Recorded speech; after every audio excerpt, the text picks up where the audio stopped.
Nobody chooses to stay poor. That is the first thing we're saying clearly before anything else.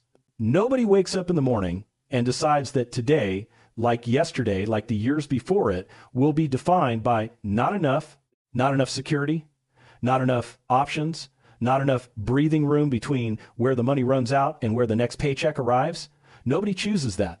And yet, for a significant portion of the people living it, the pattern persists year after year, generation after generation, with all the trying, all the working, all the good intentions intact, and still the same ceiling. The question that haunts people in this situation is almost never, what am I doing wrong in the practical sense? They know what they are doing wrong at the surface level. The question that lives beneath that one, that almost nobody asks out loud because it feels too close to self-condemnation, is this: why can I not seem to break this pattern? Why, no matter how hard I try, does financial limitation keep reasserting itself as if it were the natural order of things? Napoleon Hill asked that question for 20 years. Not rhetorically, clinically. He studied 500 of the most financially successful people of his era, and he studied with equal attention the people who should have succeeded by every measure and did not. And in the gap between the two groups, he found not luck, not circumstance, not the unfairness of the system, though he acknowledged all of those as real. He found causes, specific, nameable, addressable causes. He documented them, all 15 of them. And what makes his list so difficult to read and so impossible to put down is that almost every person who encounters it finds themselves somewhere in it. This is not financial advice. This is a lens through which to think more clearly about the world around you. But it is a lens that, properly used, can change what you see when you look at your own life. Here's the question I want you to hold through this entire conversation. Of the 15 causes of failure Hill identified, which one do you suspect has had the most influence in your own life, even if you have never had a name for it before? Hold that question. By the end, you will probably have an answer. And I would encourage you to leave it in the comments, because naming the cause is always the first step towards something different. The first cause of failure Hill identified is the one that most people with financial struggles will immediately recognize and immediately resist calling by its name. He called it the lack of a well-defined purpose in life. Not ambition, not drive, not the desire to do better. Purpose. A specific, clearly articulated, emotionally alive answer to the question, what exactly am I building toward and why does it matter? Hill was not romantic about this. He was precise. He observed across hundreds of interviews and years of study that people without a definite chief aim in life are not simply unfocused, they are rudderless in a way that has concrete material consequences. Without a clear destination, every decision becomes equally plausible or implausible. Every opportunity is evaluated without a framework. Every setback is interpreted without a context. The mind, denied a target, defaults to whatever is most familiar. And for most people raised in financial scarcity, what is most familiar is the pattern of scarcity itself. Think of it like a compass without a north. A compass that has been demagnetized still has a needle. The needle still moves. It just points nowhere in particular responsive to the nearest source of interference rather than to any fixed orientation. The person without a definiteness of purpose is not a person without a moving needle. They are a person whose needle responds to every passing disturbance and settles nowhere. There was a man I once read about who had spent 15 years describing his financial goal as wanting to be more comfortable. It was honest, it felt real, but it was not a purpose, it was a direction of preference. And a preference is not the same thing as a destination. He could not tell you what comfortable looked like specifically, what it cost, what year he intended to reach it, or what he would do differently tomorrow because of it. When someone finally sat with him and pushed gently but persistently until he produced a specific, dated, numbered answer to the question of what he was actually building toward, something shifted in the quality of his decisions within weeks. Not because the answer was magic, because having an answer meant he could evaluate every opportunity, every expenditure, every choice against something concrete rather than against a vague preference that could be satisfied by almost anything or nothing. In today's world, the absence of financial purpose is often disguised as flexibility. The person who says, I don't want to limit myself to one path, is sometimes exercising genuine wisdom. More often, they are protecting themselves from the vulnerability of committing to a specific outcome that might specifically fail. A precise goal can be precisely missed. A vague aspiration is never quite succeeded at and never quite failed at. Hill's observation was that vagueness is not flexibility. It is a sophisticated sounding form of avoidance that produces the same result as not trying, no destination arrived at. The cause of failure here is not the absence of desire. It is the absence of precision. And precision, unlike talent or circumstance or timing, is entirely within your power to produce. The second cause Hill identified is closely related to the first, but lives at a different depth. He called it the lack of self-discipline. And before the reflexive defense rises, before the voice that says, "I work harder than anyone I know," it is worth being clear about what Hill meant by discipline and what he did not mean. Hill was not describing the discipline of long hours or physical effort. He was describing the discipline of the inner life. The capacity to govern one's own thinking, to direct attention deliberately rather than reactively, to choose responses rather than simply have them, and to sustain a chosen direction of effort long after the initial enthusiasm has faded. He believed this form of discipline, inner discipline, the mastery of the self, rather than the mastery of a schedule, was the foundation beneath every other capacity. Because you can have the most sophisticated plan, the clearest purpose, the best possible circumstances, and without inner discipline, the plan will be abandoned, the purpose will drift, and the circumstances will be wasted. Hill wrote that the person who cannot govern themselves will always be governed by others. He was not making a political point. He was making an observation about the mechanics of decision-making under pressure. The person without self-discipline is perpetually at the mercy of their most immediate feeling. The fatigue that says not today, the fear that says not yet, the comfort that says this is good enough. These feelings are real. They are not the problem.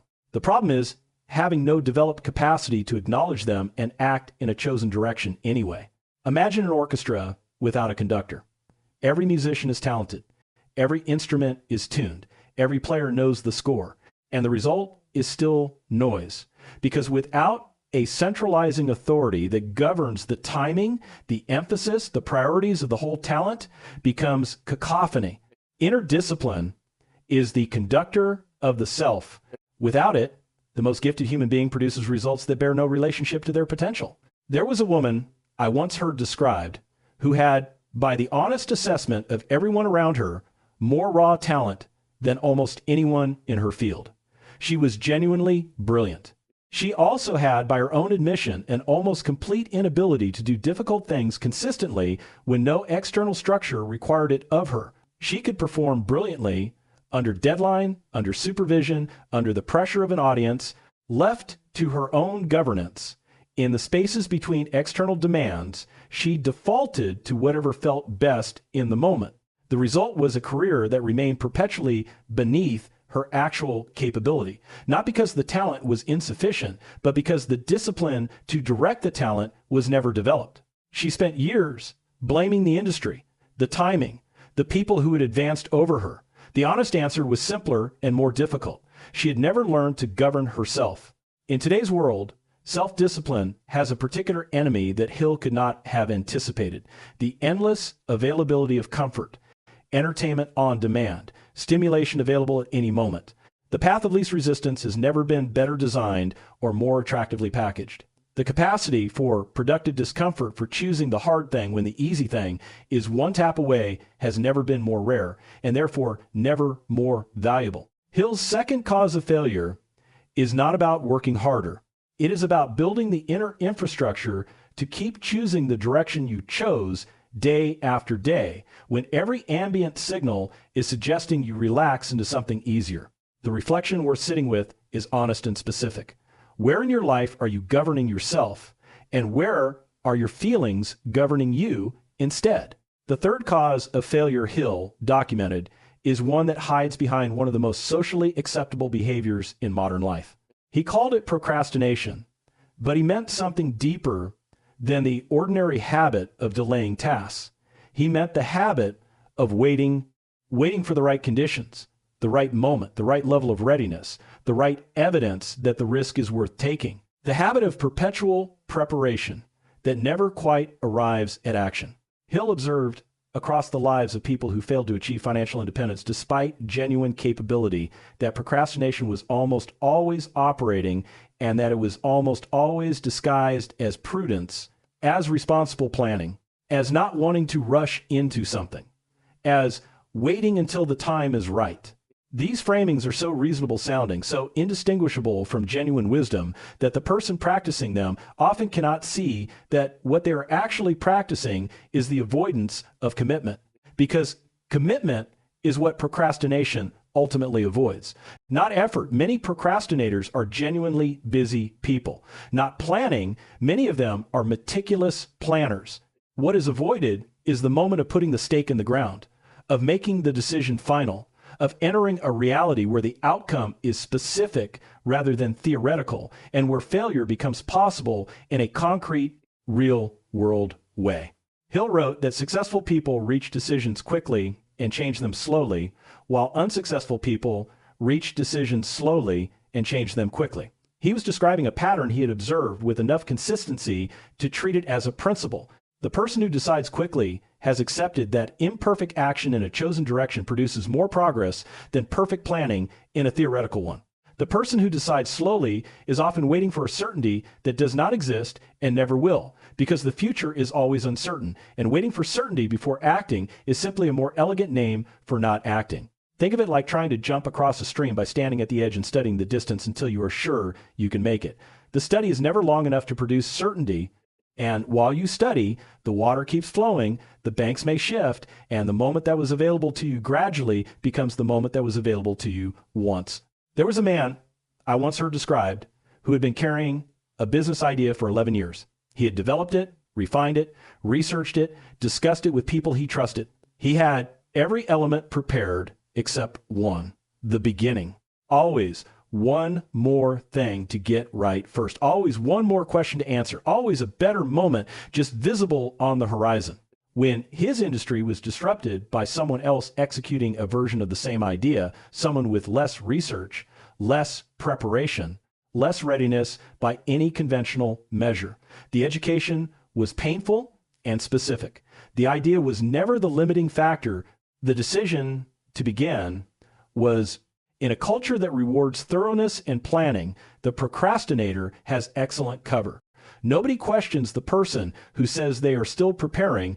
The pressure to begin is rarely as loud or as persistent as the pressure to do things properly, which is precisely why procrastination as a cause of financial failure is so durable. It wears the costume of responsibility for years before the cost becomes undeniable. The question to carry from here is direct.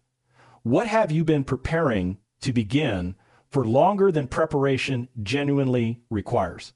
Hill's fourth cause of failure is one that strikes close to home for almost everyone who has ever tried to change their financial reality while surrounded by people who have not changed theirs. He called it the lack of ambition to aim above mediocrity. But the force behind that cause, the actual mechanism that keeps the ambition suppressed, is what makes this particular failure so persistent and so painful to acknowledge. The mechanism is environment. The people you are closest to are not neutral to your financial trajectory. Hill was explicit and somewhat radical about this, radical for his era and still uncomfortably direct for ours. He believed that the dominant mental and emotional climate of a person's closest associations sets the boundaries of what they allow themselves to want, attempt, and achieve. Not consciously, not through argument or instruction, through the constant ambient modeling of what is normal, what is possible, and what kind of person reaches for what kind of outcome. Hill described the mastermind principle, the idea that surrounding yourself with people whose minds and ambitions operate at the level you are growing toward is not a luxury, but a requirement. Not because the people in your current environment are bad or wrong or unworthy, but because ambition that is not reflected anywhere in your immediate environment tends to gradually lose its conviction, its specificity, its sense of being reasonable.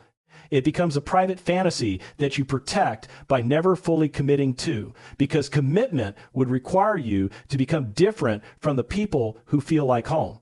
Imagine trying to grow a tropical plant in a temperate climate. The plant is not wrong for wanting warmth and humidity. The climate is not wrong for being temperate. The problem is simply that the plant cannot thrive in conditions that were not designed to support it. Extraordinary ambition in an ordinary environment faces the same mismatch, not from hostility usually, but from the quiet, consistent signal that what you are reaching for is not what people like you reach for. There was a woman I once read about who had grown up in a family where talking about money was considered either vulgar or naive, where wanting more than you had was seen as ingratitude for what you had, and where the people who built significant wealth were regarded with a mixture of admiration and suspicion. She absorbed all of this as children absorb everything, not as instruction, but as the natural order of things. When she grew up and began to want things that exceeded the financial ceiling of her upbringing, the wanting felt not just ambitious, but somehow disloyal. The ambition was real. The permission to act on it was absent. And the absence of permission, she eventually came to understand, had nothing to do with external restriction and everything to do with a climate she had been breathing so long she had mistaken it for oxygen. This is not an argument to abandon the people you love. It is an argument to seek, with intention and urgency, the additional environment that will make your ambition feel reasonable rather than exceptional. Hill's fourth cause of failure is the absence of that second environment, the one where your ceiling is someone else's floor, and where reaching for more is simply what everyone in the room is doing. If something in these first four causes has landed with particular force, if one of them has named something you have been living without having the language for, leave that in the comments below. And if these conversations are useful enough that you want to keep having them, the most direct way to make sure more of them come your way is to give this one the small signal that tells the algorithm it's worth sending further. It is a minor gesture with a real consequence. The fifth cause Hill documented is one that tends to produce a flash of recognition followed immediately by rationalization. He called it the lack of persistence. And the reason it produces rationalization is that the person who lacks persistence almost never experiences it as quitting. They experience it as making a sensible decision, as being realistic, as recognizing when something is not working and being mature enough to stop throwing good effort after bad. Hill was not arguing that people should persist in objectively wrong directions indefinitely. He was making a more specific and more uncomfortable observation that most of the defeats that cause people to stop are temporary defeats, not final ones, that most of the walls that trigger retreat are penetrable walls, not permanent barriers, and that the difference between the person who breaks through and the person who turns back is rarely a difference in capability. It is a difference in persistence past the point where the outcome is still unclear. He wrote that one of the most common causes of failure is the habit of quitting when overtaken by temporary defeat. He was describing something he had watched happen repeatedly.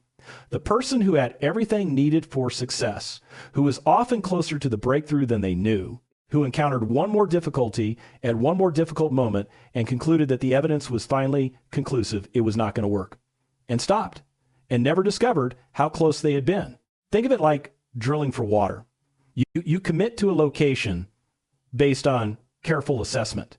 You drill through soil, through clay, through rock. The depth required is unknown. You are working towards something you cannot see. And at some point, exhausted, having invested more than you anticipated, you decide that there must not be water here. You stop, you move on. And the water, which was 12 feet below where you stopped drilling, stays in the ground. There was a man I once heard described who had attempted to build a business 3 times. Each time, the business had failed, genuinely failed, not simply stumbled, but the pattern, when examined carefully, was striking. In each case, the business had failed at exactly the point where the next phase of growth would have required a kind of adaptation he had not yet attempted. He had not persisted long enough to learn what the business needed him to become. He was not a failure. He was a person who kept stopping in chapter 2 of a story that required him to read to chapter 5 before the coherence would become apparent. In a culture of fast results, fast failure, and the social celebration of pivoting, a word that sometimes means strategic flexibility and sometimes means sophisticated quitting persistence past difficulty, has never been less fashionable or more valuable. The people who build lasting financial stability are rarely the ones with the most brilliant ideas. They are the ones who stay with the ideas long enough to work through the layers of difficulty that cause most people to conclude that the idea was wrong. The sixth cause of failure Hill documented is perhaps the most widespread and the least discussed because discussing it requires a degree of honesty about human nature that most conversations about success carefully avoid. He called it the negative personality, but what he was actually describing is the chronic emotional climate that repels the cooperative energy, the generous introduction, the unexpected opportunity, and the goodwill of others that every significant achievement requires. Hill was clear that no person achieves significant financial success entirely alone. The world is a social system, and financial mobility within it depends heavily on relationships, on the goodwill, the cooperation, the mentorship, and the advocacy of other people. The person with a consistently negative emotional presentation who radiates complaint, criticism, resentment, or a generalized hostility toward the world's failure to treat them fairly creates an interpersonal environment that drives away precisely the kind of human connection that financial progress depends on. This is not an argument for false cheerfulness. Hill was not describing the mandatory positivity of someone performing contentment they do not feel. He was pointing at something more behavioral and more voluntary.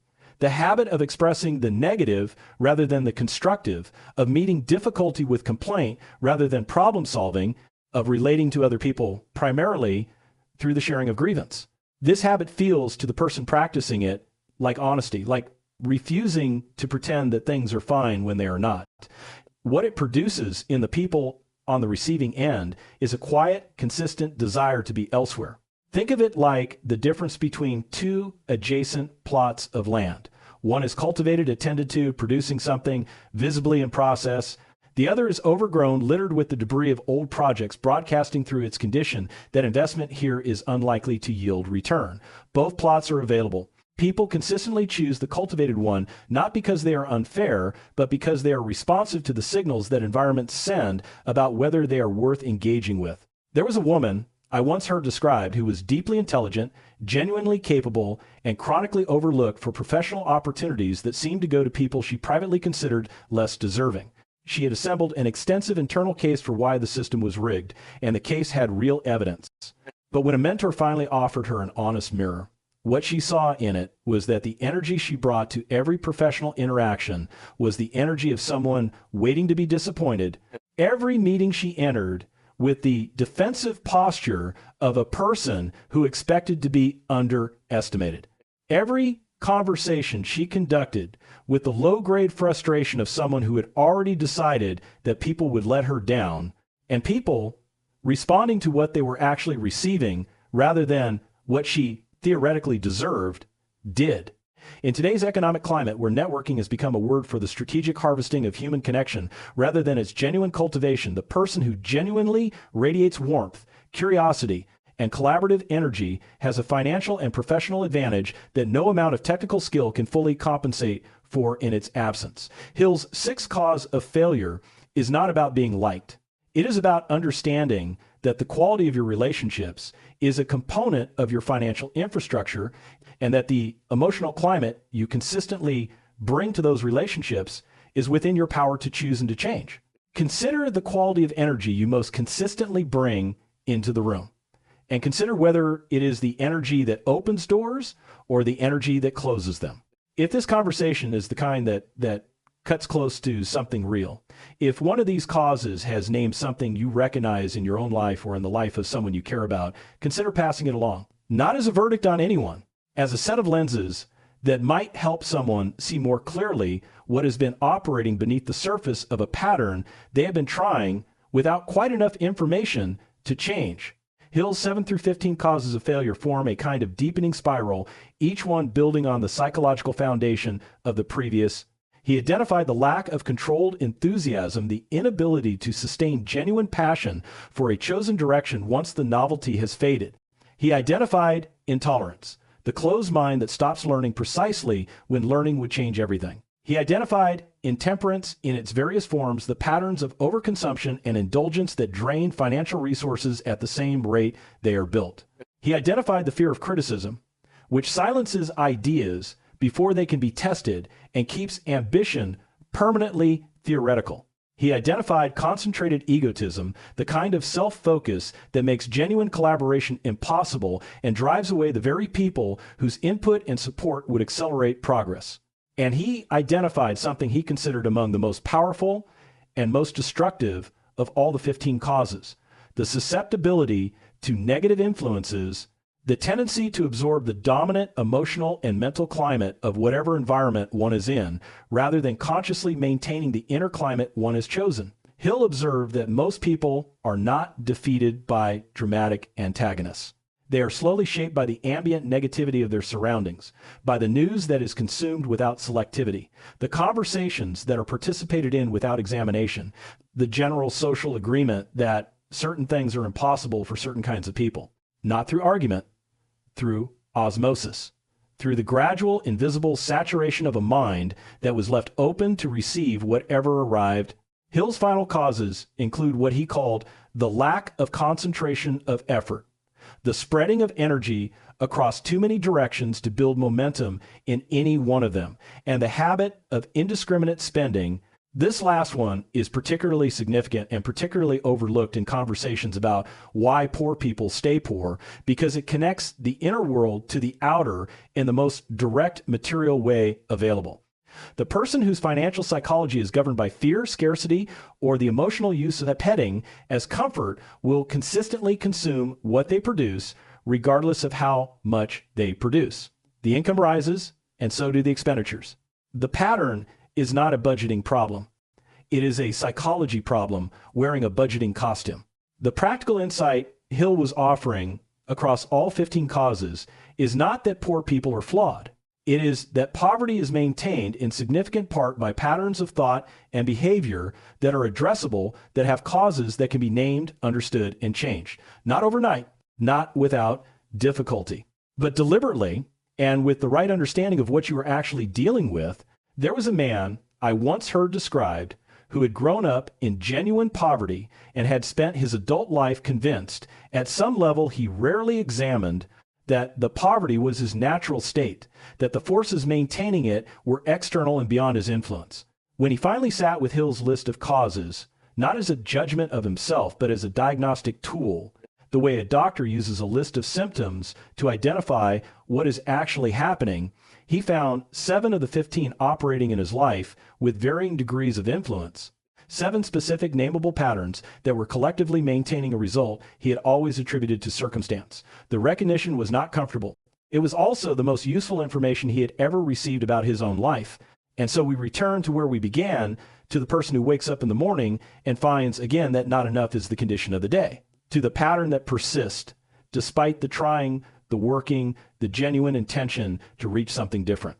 We began by refusing to call this a character flaw. We end by offering something more useful than absolution: precision. Napoleon Hill did not spend 20 years studying failure in order to give people a reason to feel sorry for themselves or a framework for blaming the system. He spent 20 years studying failure in order to give people a map of the specific interior territory where the causes of financial limitation live, not in the economy, not in the luck, not in the accident of birth, though all of those are real, in the specific, nameable, addressable patterns of thought and behavior that maintain limitation regardless of how much the external environment changes around them. The 15 causes of failure he documented are not 15 accusations. They are 15 invitations to look honestly at what is actually running. And here is the profound reversal we're sitting with as this conversation closes. The person who stays poor is not staying poor because they lack the desire to change. They are staying poor because the causes of their poverty are operating beneath the level where desire can reach them. Desire is not the missing ingredient. Understanding is, and understanding the specific, honest, located understanding of which cause is most active in which life is the thing that makes desire finally sufficient to act on. Why poor people stay poor in the end is not a question about poverty. It is a question about what remains unexamined. And the unexamined thing, once seen clearly, loses the power it had only in the dark. If continuing to explore these ideas, the deep mechanics of why financial reality is what it is and how it genuinely changes feels like the kind of inquiry worth staying with, the next conversation is already here. Not as a click that costs you something, but as the ongoing commitment of someone who believes, as Hill believed, that the cause of poverty is always findable, the cause of failure is always nameable, and the map of the interior landscape, honestly read, always points toward something better.